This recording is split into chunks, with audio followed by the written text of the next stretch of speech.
Hey guys, and welcome to Stratec. Today I'm gonna start my video series building an epic home lab server with unboxing a Supermicro motherboard. Specifically, it is the model H12SSL-CT. Supermicro offers a total of 4 variants of H12SSL mainboards. The differences mainly concern the SATA SAS controller and the network cards. The CT version is technically the best and the most expensive. Supermicro Computer Incorporated, doing business as Supermicro, is an information technology company based in San Jose, California. Supermicro's headquarters are located in Silicon Valley, with a manufacturing space in the Netherlands and a science and technology park in Taiwan.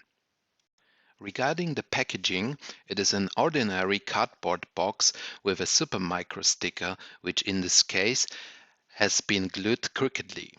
Unlike typical consumer motherboard packaging, you can see the design of product packaging with a professional use for companies does not play a big role. So let us see what's inside.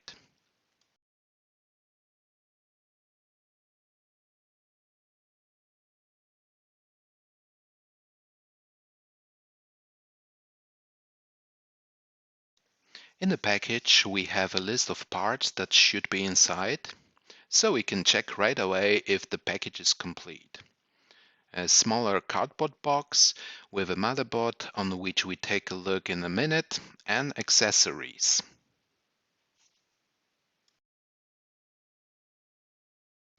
One I/O shield,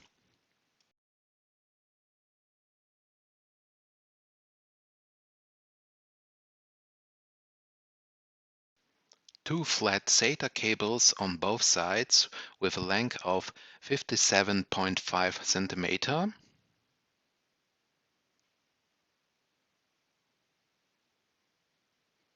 and two mini SAS cables.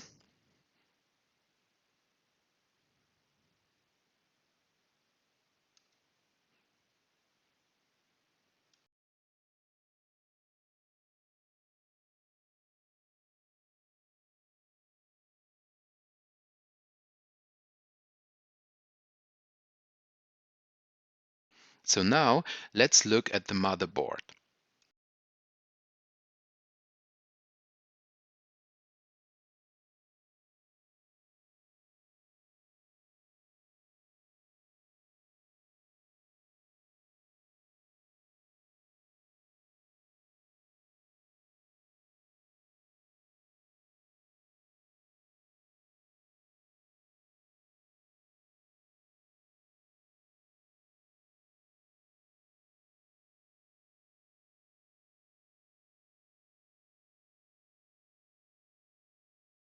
All variants of H12SSL have an ATX form factor, that is 12 by 9.6 inches.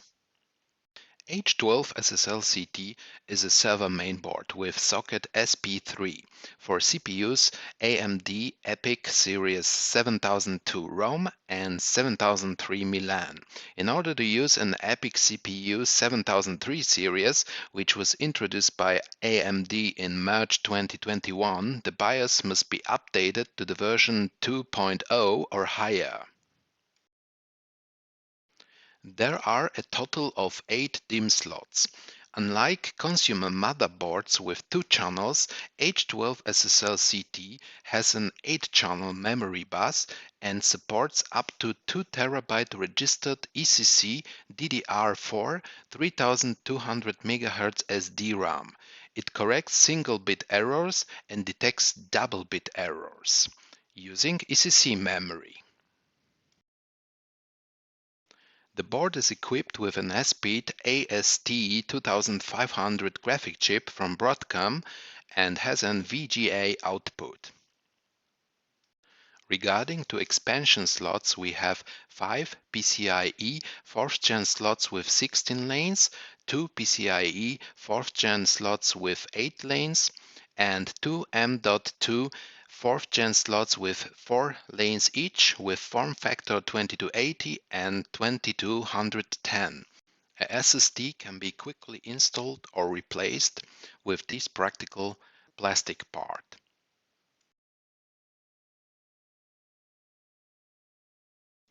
Regarding to input and output, we have one COM port,